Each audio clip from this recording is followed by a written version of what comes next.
साथियों आज समझते हैं हम क्लास ट्वेल्थ का हिंदी का syllabus. Class twelfth Hindi syllabus 100 marks का एग्जाम होता है, जिसमें 2 सेक्शंस होते हैं। किस सेक्शन में क्या पूछा जाने वाला है, कितने मार्क्स का होता है, कितनी टाइम लिमिट होती है और क्या चीजें होती हैं, उन सब चीजों को विस्तार में हम देखेंगे। जैसा कि आप लोग देख रहे होंगे, 100 मार्क्स का आपका पूरा पूर्णांक होता है, 2 सेक्शंस होते हैं। खंड क और खंड ख। सबसे पहले समझेंगे खंड क में क्या आने वाला है। खंड क में पहला टॉपिक है हिंदी गद्य का विकास, हिंदी गद्य का उद्भव एवं जिसमें आपका शुक्ल युग पूछा जाएगा, शुक्लोत्तर युग और हिंदी गद्य की प्रमुख विधाएं, जैसे निबंध क्या होता है, उपन्यास क्या होता है, कहानी क्या होती है, आलोचना क्या होती है। इन चारों में डिफरेंस पूछेगा हमसे क्वेश्चंस में कि निबंध किसे कहते हैं, उपन्यास क्या है, क्या कहानी उपन्यास एक जैसे होते हैं। जो कि आप लोगों के इससे 5 क्वेश्चंस बनने वाले हैं। प्रत्येक क्वेश्चंस 1 नंबर का होता है। इस प्रकार से आपके 5 अंक के हिंदी गद्य के इतिहास से क्वेश्चंस रहने वाले हैं। इसी प्रकार से पद से भी 5 क्वेश्चन रहने वाले हैं। क्वेश्चन नंबर 2 में काव्य साहित्य का विकास, जिसमें आधुनिक काल पूछेगा। आधुनिक काल में भी भारतेंद्र युग, द्विवेदी युग, छायायुग युग, प्रगतिवाद युग की और नई कविताएं। आपने देखा होगा हिंदी के 4 काल हैं, आदिकाल, भक्ति काल और रीतिकाल और आपका आधुनिक काल, जिसमें से आपके 12th के सिलेबस में आधुनिक काल है। और आधुनिक काल में भी भारतेंद्र युग, द्विवेदी युग, छायावाद युग और प्रगतिवाद का युग और नई कविता। ओवरऑल पूरा आधुनिक काल आपको इसमें समझना है। इससे भी 5 क्वेश्चन रहने वाले हैं। पर क्वेश्चन 5 नंबर का है और 5 नंबर के आपके रहने वाले हैं। मान के चलिए 10 नंबर के आप लोगों के गद्य के इतिहास से और पद्य के इतिहास से क्वेश्चन रहने वाले हैं। क्वेश्चन नंबर 3 में समझेंगे पाठ्यक्रम में निर्धारित गद्यांशों पर आधारित प्रश्न। 5 प्रश्न रहने वाले हैं 2 नंबर के। ये इतना आसान टॉपिक है कि जब आपको आप आगे समझाएंगे कि जो आपके गद्य के कुछ चैप्टर्स दे रखे होंगे, उनमें से एक पैसेज आएगा, पैसेज में से 5 क्वेश्चंस आपको छांट के करने हैं। इसमें कोई भी लर्न करने की आवश्यकता नहीं है। चैप्टर आपने ढंग से पढ़ा होगा तो आराम से आप देख पाएंगे कि आपके 5 क्वेश्चन आपके टिप्स में होंगे। आपको बता दूं हिंदी में आप लोगों को मैक्सिमम से मैक्सिमम 20% लर्न करने की आवश्यकता है। बाकी 80% हम पे छोड़ दीजिए कि आपको किस तरीके से आसान भाषा समझाएंगे, जिससे क्लास के अंदर ही आप लोगों को सब चीजें लर्न हो जाएंगी। इस चीज की गारंटी हम आपको देते हैं। क्वेश्चन नंबर अब आएंगे हम 4 में। जिस प्रकार से गद्यांश में पैसेज पूछा गया था, उसी प्रकार से पद्यांश से पद दे रखे होंगे या कोई भी छंद वगैरह दे रखा हुआ, उसमें से भी पैसेज क्वेश्चन पूछे जाएंगे। वो भी 5 क्वेश्चन रहेंगे। पर क्वेश्चन 2 नंबर का है। इसी प्रकार से 10 नंबर का आपका ये टॉपिक हो गया, गद्य का पैसेज और पद्य का पैसेज। समझ रहे हो आप लोग कितना मोटा एरिया है जहां से मैक्सिमम आपके क्वेश्चन बनने वाले हैं। 5वें टॉपिक में, जहां हम हाई स्कूल में 10th क्लास में 9th 10th में कवियों के और लेखकों के जीवन परिचय याद करते थे, यहां साहित्यिक परिचय पूछे जाते हैं। उसमें से आप मान के चलिए किसी भी लेखक का साहित्यिक परिचय पूछा जाता है, इसका मतलब होता है 10% जानकारी उसके जीवन के बारे में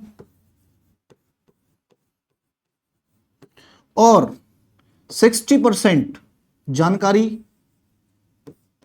उनके साहित्यिक योगदान के बारे में, साहित्यिक गद्य के बारे में, पद्य के बारे में उन्होंने क्या किया है।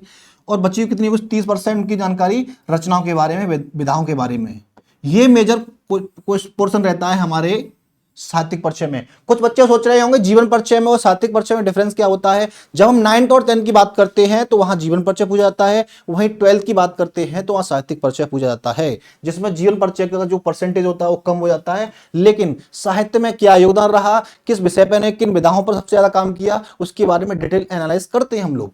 इस प्रकार से लेखकों के भी पूछा जाता है और कवियों की पूछे जाते हैं। आपके चैप्टर्स के अनुसार डिसाइड होता है कि 4 ऑप्शन दिए होंगे और 4 में से एक का जीवन परिचय, साहित्यिक परिचय लिखना है। तो मैक्सिमम कितने नंबर का होता है, 5 नंबर का। 5 नंबर का गद्य का और 5 नंबर पद्य के कवियों का। अब आगे समझते हैं।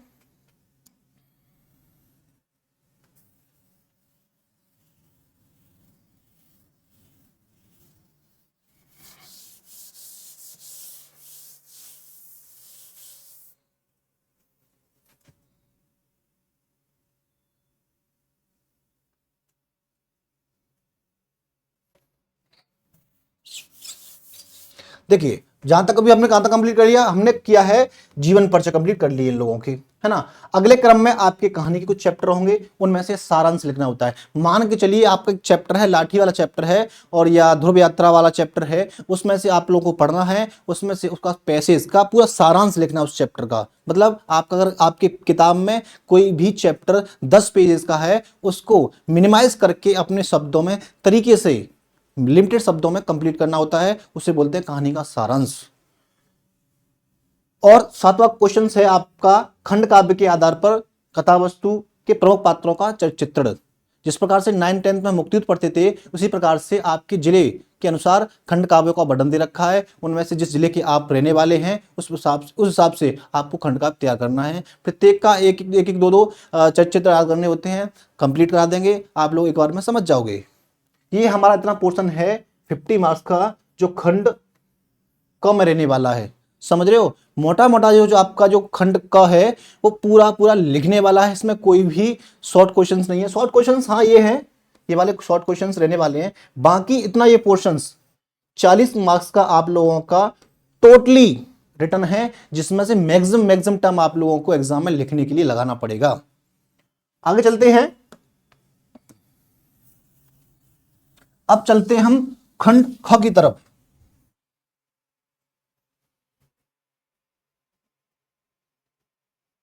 खंड ख में आपका ऑन एवरेज जो व्याकरण वाला पोर्शन है, संस्कृत है, वो रहने वाला है। उसमें से देखते हैं, पहला क्वेश्चन है 8 का क, संस्कृत गद्य का संदर्भ सहित अनुवाद करिए। जिस प्रकार से गद्य और पद्य में पैसेज आए थे, छांटने के लिए आपके 5 क्वेश्चंस आएंगे, इसी प्रकार से यहां अनुवाद करने के लिए आता है, ना कि व्याख्या करने के लिए। 2 नंबर का संदर्भ रहता है और 5 नंबर का आपका अनुवाद रहता है। देख रहे हो कितना बड़ा क्वेश्चन है, 7 नंबर का। एक पैसेज को करने में मुश्किल से मुझे लगा आप कर पाओगे तो मैक्सिमम 10 मिनट में 7 नंबर गेन कर लोगे। और आसान है, जब संस्कृत के चैप्टर आप लोग कराएंगे तो आपको एक बार में ही लर्न हो जाएंगे, है ना। फिर आपका पद्य का, संस्कृत में पद्य के श्लोक टाइप के आएंगे या पैसेज आएगा, उसका भी आप लोगों को क्या करना है, अनुवाद करना है।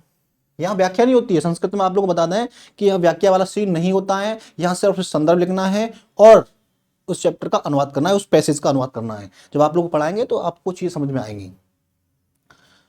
एक चीज बहुत अच्छी हो गई है हमारे लिए कि क्वेश्चन नंबर 9 में आप लोगों के मुहावरे पूछे जाएंगे। मुहावरे जैसे नाच जाने आंगन टेढ़ा, इसका अर्थ लिखना है और इसका बाकी प्रयोग करना है।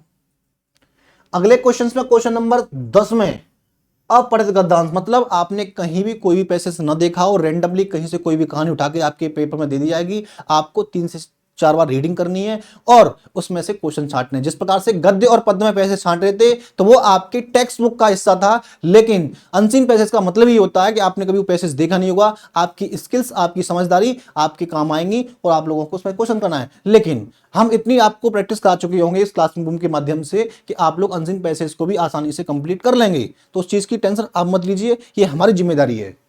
ऐसे ही अब आता है क्वेश्चन नंबर 11 में हमारी वोकैब वाला हिस्सा, जिसमें से क्वेश्चन नंबर 11 का है शब्दों में सूक्ष्म अंतर। जैसे क्या सूक्ष्म अंतर क्या होता है, ये भी 2 नंबर का आता है। जैसे ग्रह और ग्रह, इन दोनों में क्या डिफरेंस है, इसे बोलते हैं शब्दों में सूक्ष्म अंतर। अनेकार्थी शब्द, ये क्या होता है, अनेकार्थी शब्द जैसे कर, कर का मतलब एक होता है टैक्स भी होता है, जैसे हिंदी में बोलते हैं, और कर एक हाथ भी होता है। समझ लो, ये हो गया अनेकार्थी शब्द। अगला क्वेश्चन है ग में अनेक शब्दों के लिए एक शब्द। भगवान में आस्था रखने वाला क्या होता है, आस्तिक, तो इसे क्या बोल गए हम, अनेक शब्दों के लिए एक शब्द। अगला क्वेश्चन है आप लोगों का, वाक्यों में त्रुटि मार्जन लिंग के आधार पर हो सकती है, वचन के आधार पर, कारक के आधार पर, काल के आधार पर, या वर्तनी। इसका मतलब हुआ आपके सामने सेंटेंस दे रखे होंगे और ये पूछ लेगा इसमें से कौन से पार्ट में गलती है, एरर है, उसको ठीक करिए। जैसे ये बालिका है, तो बालिका है कि बालिकाएं हैं, कि त्रुटि हुई ना, इस प्रकार से त्रुटि देखनी है। अब आता है आप लोगों का क्वेश्चन नंबर 12 में काव्य सौंदर्य के तत्व अर्थात व्याकरण, जिसमें पहला टॉपिक है आपका रस। रस में भी आपके वेल डिफाइंड है, श्रृंगार रस है, करुण रस है, हास्य रस है, और वीर रस है, और शांत रस है।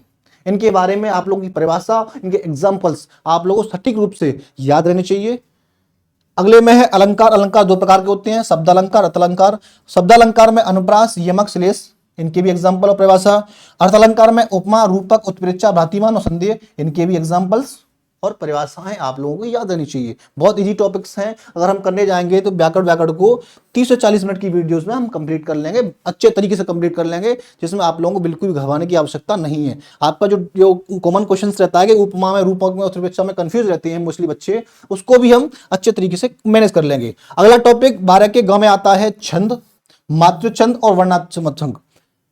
वर्णिक छंद और मात्रिक छंद दो तरह के छंद होते हैं, लेकिन हमारे इंटर के सिलेबस में सिर्फ और सिर्फ मात्रिक छंद है। मात्रा काउंट करनी होती है, जब कराएंगे तो आपको मात्रा काउंट करना भी सिखाएंगे। बड़ी मात्रा, लघु और गुरु और लघु में क्या डिफरेंस होता है, कैसे काउंट करते हैं, एक एक चीज आपको कंप्लीट कराएंगे इसके अंदर। मेजर क्वेश्चंस में आता है आप लोगों का अगला, फिर इसको क्लीन कर दें, थोड़ा सा बहुत कुछ हो गया ना, क्लीन कर देते हैं।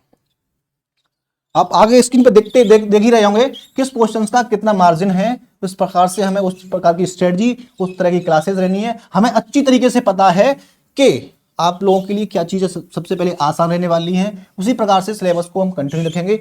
डोंट वरी, पूरा सिलेबस कराएंगे। आप इस चीज को अपने दिमाग से निकाल दीजिएगा कि स्टार्टिंग में सर क्लास देंगे और फिर इसको पेड कर देंगे, नहीं। जब आपसे फ्री क्लासेस का वादा किया है तो फ्री क्लासेस ही देंगे, आप समझिए इस चीज को। तो उस चीज के लिए आप टेंशन मत लीजिए। फिर आता है हमारा पत्र लेखन में किसी की नियुक्ति, वो उसके भी टाइप दे रखे हैं किस प्रकार के पत्र लेखन होते हैं। जैसे किसी की नियुक्ति, जैसे हमें किसी आपके कॉलेज में एक क्लर्क का पद खाली है, उसके लिए हमें प्राचार्य को या मैनेजर को लेटर लिखना है, आवेदन पत्र लिखना है, सर मैं आप इस पद के योग्य हूं और मुझे यहाँ नियुक्ति दे दी जाए। इस प्रकार की चीज रहने वाली है। दूसरी, किसी बैंक से लोन लेना है, आपको कोई कारोबार खोलना है और इसके लिए आप लोगों को 1 करोड़ की 20 करोड़ की आवश्यकता पड़ रही है। बैंक आपको 20 करोड़ का लोन दे दे तो अच्छी बात है।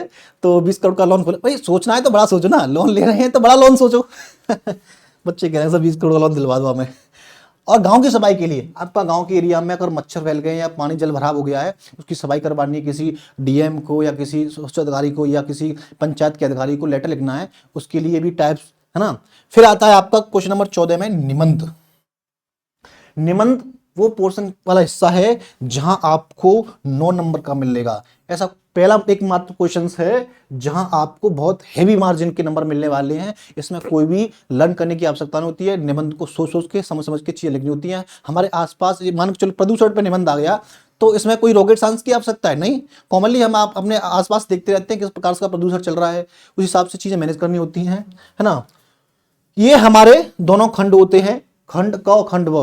अब कुछ चैप्टर्स हैं जो हमने आपको बताए थे गद्य में और पद्य के और संस्कृत के, उन चैप्टर्स को देख लेते हैं। और ये खंड का के आधार पर जो आप बताया था कि जिले के हिसाब से आते हैं, उन चीजों को भी देख लेते हैं, फिर आगे चलेंगे।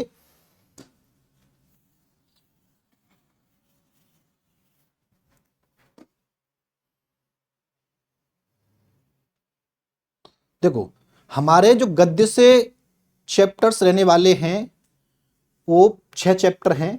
पहला चैप्टर है वासुदेव अग्रवाल जी का राष्ट्र का स्वरूप। दूसरा चैप्टर है हजारी प्रसाद द्विवेदी जी का अशोक के फूल। तीसरा चैप्टर है प्रोफेसर जी सुंदर रेड्डी जी का भाषा और आधुनिकता। चौथा चैप्टर है डॉक्टर एपीजे अब्दुल कलाम जी का तेजस्वी मन के संपादित अंश। बहुत छोटा चैप्टर है, बहुत अच्छी है युवाओं के लिए। डॉक्टर एपीजे अब्दुल कलाम जी जो बातें कही हैं आप देख के इतना मोटिवेट हो जाएंगे, और जब हम समझाएंगे तो आप भी कर देंगे बूम आपको, डोंट वरी। पांचवा चैप्टर है कन्हैयालाल मिश्र जी का रॉबर्ट नर्सिंग होम में, बहुत आसान चैप्टर है। और हरिशंकर परसाई, ये तो आप लोगों को बड़ा ही इंटरेस्टिंग चैप्टर होने वाला है। निंदा रस, इसमें तो बड़े मजे आते हैं। हम क्लास ऑफलाइन में पढ़ाते हैं तो बच्चों की खींच के लेते हैं इसमें तो, है ना। इस प्रकार से ये भी इंटरेस्टिंग रहने वाला है। और अब ये तो हमारे 6 चैप्टर गद्य के रहने वाले हैं। आपको बताया था ना गद्य से पैसे जाएगा, वो इन्हीं किसी चैप्टर से पैसे जाएगा। और इन्हीं लेखकों का क्या साहित्यिक परिचय पूछा जाएगा। पद्य में आएंगे तो पद्य में हमारे 7 चैप्टर हैं। पहला है अयोध्या सिंह उपाध्याय हरौद जी का पवनदूत का। मैथिली सब्जगुप्त जी का है केकई का अनुताप और गीत, इसमें 2 है, ध्यान रखना इस चीज को। ऐसे ही जयशंकर प्रसाद जी का सद्दामनु और गीत, इनमें भी 2 हैं। फिर सुमित्रानंद पंत जी का है नौका विहार बापू के प्रति और परिवर्तन, 3 चैप्टर हैं। महादेवी वर्मा जी का है गीत, सिंपल है। रामधारी सिंह दिनकर जी का है अभिनव मनुष्य और पुररवा और उर्वशी। उर्वशी वो नहीं बॉलीवुड वाली, दूसरी उर्वशी थी, गलत मत ले जाना आप लोग। 7th आपका है सत्यानंद हीरानंद बादशाह आज्ञे जी का मैंने आहुति बनकर देखा और हिरोशिमा, इसमें भी 2 हैं। ये चैप्टर्स हमारे पद्य के रहने वाले हैं। अब इनमें से आप बताया कि पद्य के आपका पैसे पूछेगा, इन्हीं चैप्टर से कहीं से पूछा जाएगा और इन कवियों में से किसी एक का आप लोगों को साहित्यिक परिचय लिखना है। ये मुझे क्वेश्चन है आप लोगों के गद्य और पद्य के। अभी रिमेनिंग बचा हुआ आप लोगों का संस्कृत वाला पोर्शन, वो भी समझ लेते हैं। संस्कृत में कौन कौन से क्वेश्चन रहने वाले हैं।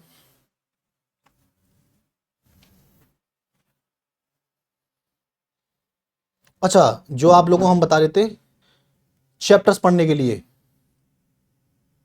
चैप्टर्स वो भी देख लीजिए आप। अच्छा, ये थोड़ा सा वो हो गया ना, अब इसको क्लीन कर दें, थोड़ा सा ये इसमें दिक्कत है बच्चों, डोंट वरी, समझ लेंगे आसान चीजों को।